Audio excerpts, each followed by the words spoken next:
Hello students, आज हम इस वीडियो में डॉक्ट्रिन ऑफ इंडोर मैनेजमेंट को डिस्कस करेंगे। डॉक्ट्रिन ऑफ इंडोर मैनेजमेंट को डिस्कस करने से पहले जो कंस्ट्रक्टिव नोटिस का डॉक्ट्रिन है या डॉक्ट्रिन ऑफ अल्ट्रा वायरस जो और इंपॉर्टेंट सिमिलर टर्म्स हैं उनके बारे में बता दें कि वो ऑलरेडी हमने डिस्कस कर लिया है।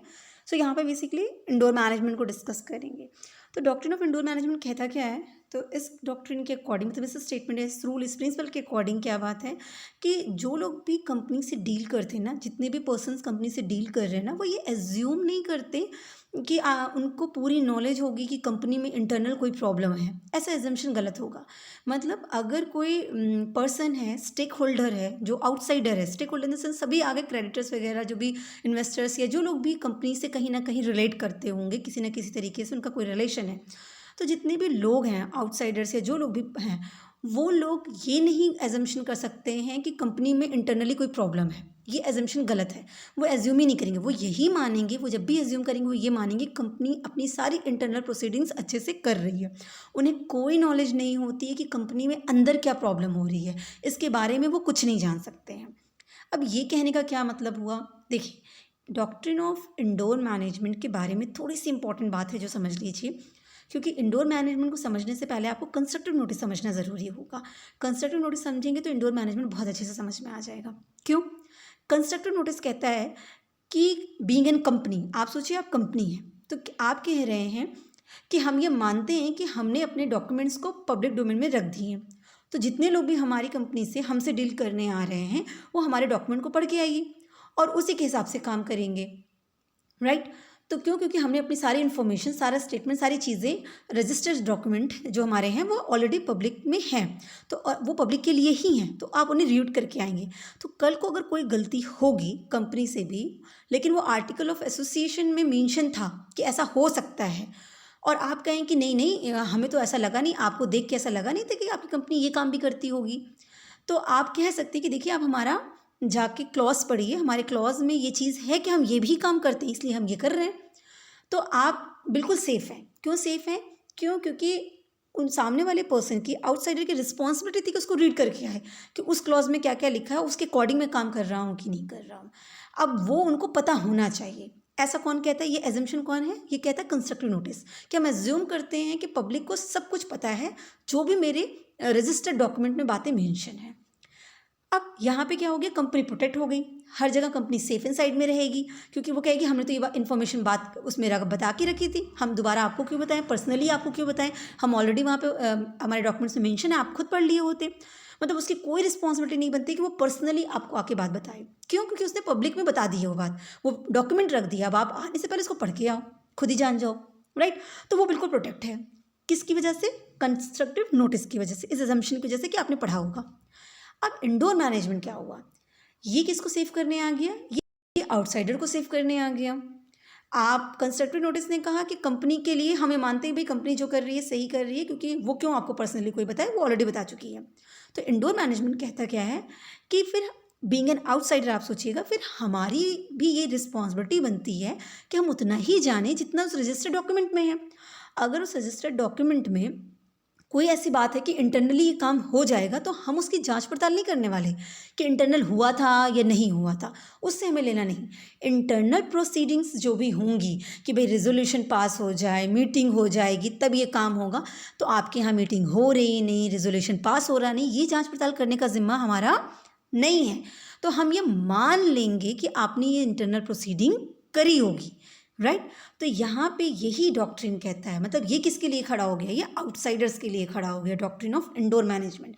तो ये कहता है कि जो भी पर्सन कंपनी से डील कर रहा है ना, वो ये एज्यूम नहीं करता कि कंपनी में कोई प्रॉब्लम्स, इंटरनल प्रॉब्लम्स है और उसकी नॉलेज उसको रहेगी, ये एजम्पशन गलत हो जाएगी, है ना।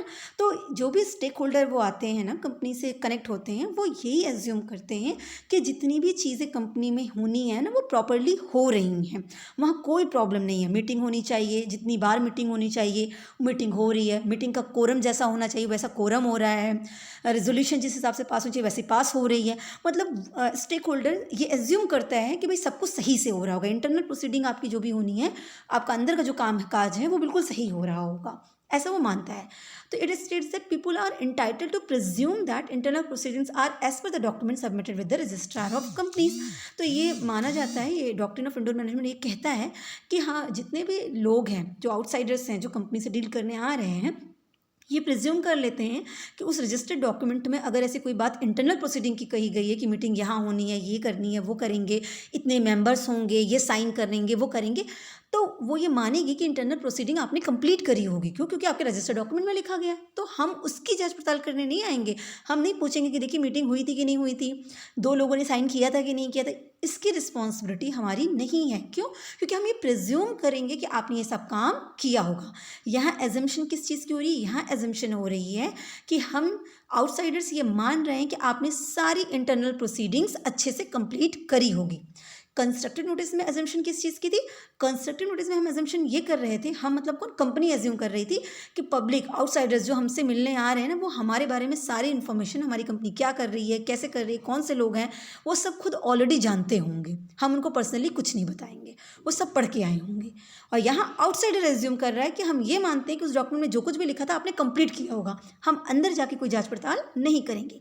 सो stakeholders need not inquire whether the necessary meetings was convened and held properly और whether necessary resolution was pass properly. उसकी कोई रिस्पॉन्सिबिलिटी नहीं बनती है कि वो ये सब आके चेक करे कि आपने ये इंटरनल प्रोसीडिंग, मतलब इंटरनल कामकाज आपका सही से हुआ है या नहीं। वो इसके लिए बिल्कुल इंक्वायरी नहीं करेगा, उसकी कोई ज़रूरत नहीं है और ना ही उसकी कोई जिम्मेदारी बनती है। क्लियर है? So it protects the outsider against the action of a company. तो ये किसको प्रोटेक्ट कर रहा है? ये प्रोटेक्ट कर रहा है आउटसाइडर को। तो जैसे 2 लोग हो गए, सपोज करिए मैं एक कंपनी हूँ और आप जो हैं हमारे यहाँ पे इन्वेस्टमेंट करना चाहते हैं, आप एक हमारे आउटसाइडर इन्वेस्टर हैं, ठीक है, क्रेडिटर हैं, कोई भी ऐसे पर्सन है जो कंपनी से रिलेशन में आ रहे हैं, that is your stakeholders. ठीक है, तो मैं एक पर्सन हो गई, मैं कंपनी हो गई और आप एक पर्सन हो गए जो स्टेक होल्डर हैं। तो डॉक्ट्रिन ऑफ कंस्ट्रक्टिव नोटिस में मैं क्या कह रही हूँ? मैं ये कह रही हूँ कि आपको मैं कुछ नहीं बताने वाली कि मेरा काम क्या है, मेरा ऑब्जेक्टिव क्या है, मेरा क्या है, ये रहा है कॉन्ट्रैक्ट, ये ऐसे हो गया, हम कर देंगे। हम ये मानेंगे कि आपने ऑलरेडी सब कुछ पढ़ा हुआ है। क्यों? क्योंकि मैंने सारी बातें वहाँ पे लिख दी है। ये है डॉक्ट्रिन ऑफ कंस्ट्रक्टिव नोटिस।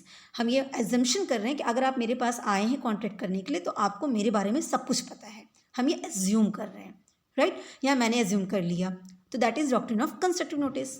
अब सेकेंड, आप थे, आप इन्वेस्टर हैं, आउटसाइडर है, स्टेक होल्डर है, तो आपने क्या एज्यूम किया? आपने एज्यूम कर लिया कि ठीक है, जितना भी रजिस्टर्ड डॉक्यूमेंट में बातें लिखी थी, हम ये मानेंगे कि आपने वो सारा काम वैसे ही किया होगा। आपका जो भी इंटरनल कामकाज है बिल्कुल वैसे ही चल रहा होगा जैसे आपके रजिस्टर्ड डॉक्यूमेंट में लिखा गया है। जहाँ मीटिंग होनी चाहिए, जब मीटिंग होनी चाहिए, जितना रेजोल्यूशन पास होना चाहिए, जितने लोगों को साइन करना चाहिए, जिन जिन लोगों के बीच में बात होनी चाहिए, वो सब आपने की होगी, तब आप हमसे बात कर रहे हैं। तो हम ये मान लेंगे कि आपके इंटरनल कामकाज बिल्कुल सही चला है, ऐसा आप कहेंगे। आपने ये जो सोचा, ये एज्यूम किया, उसी को बोलते हैं डॉक्ट्रिन ऑफ इंडोर मैनेजमेंट। इसका मतलब कंस्ट्रक्टिव नोटिस किसको प्रोटेक्ट कर रहा है? कंपनी को। और इंडोर मैनेजमेंट किसको प्रोटेक्ट कर रहा है? आउटसाइडर स्टेक होल्डर्स को प्रोटेक्ट कर रहा है कि हमने भी तो माना था कि आपने सारा काम कर लिया होगा, और हम कहेंगे हमने माना था कि आपने सब पढ़ लिया होगा। Is it clear? तो ये दोनों क्या हैं? तो कंस्ट्रक्टिव नोटिस का एक्सेप्शन, कंस्ट्रक्टिव नोटिस कहता है आपको सब पता होगा, तो उसका एक्सेप्शन क्या हो गया? Indoor management. इंडोर मैनेजमेंट कहता है हाँ बिल्कुल, हम ये मानते हैं कि इंटरनल प्रोसीडिंग भी आपने सही की होगी, हमको उसके बारे में पता करने की ज़रूरत नहीं होगी। तो यहाँ पे इंडोर मैनेजमेंट एक्सेप्शन है किस चीज़ का? डॉक्ट्रिन ऑफ कंस्ट्रक्टिव नोटिस का। कंस्ट्रक्टिव नोटिस कंपनी को प्रोटेक्ट करेगा और इंडोर मैनेजमेंट आउटसाइडर को प्रोटेक्ट करेगा। इंडोर मैनेजमेंट को ही तुर्कान रूल भी कहते हैं। तुर्कान रूल क्यों कहते हैं?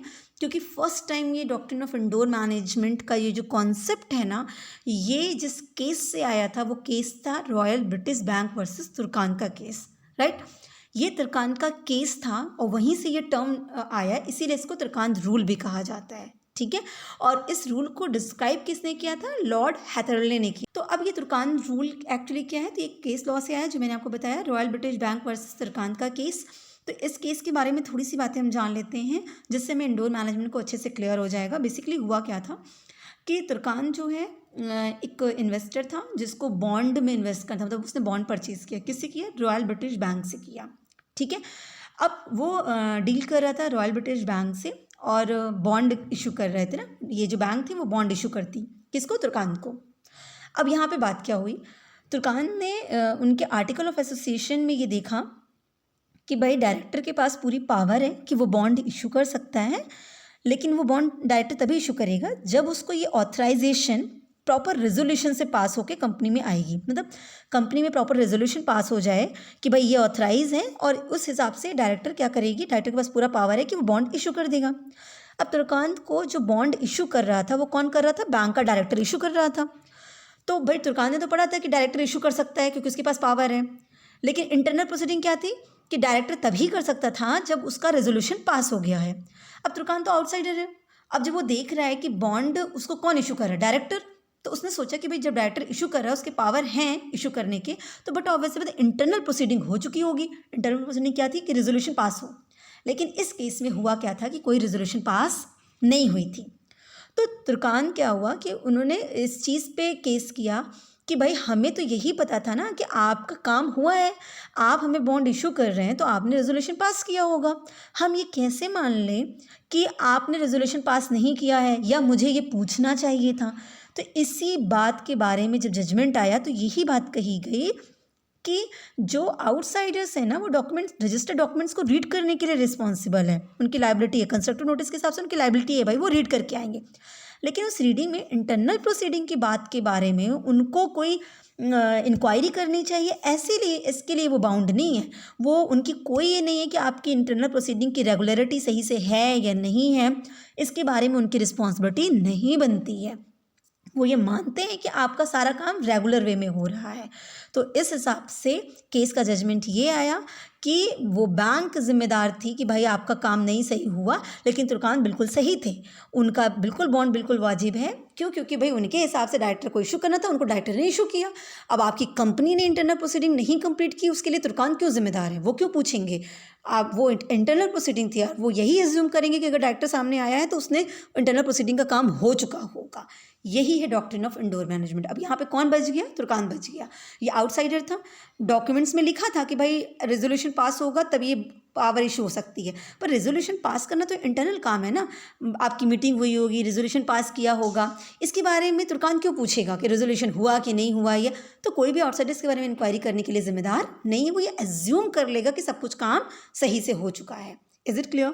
इसी को बोलते हैं doctrine of indoor management. I hope आपको क्लियर हुआ होगा। Wish you all the best. Thank you so much.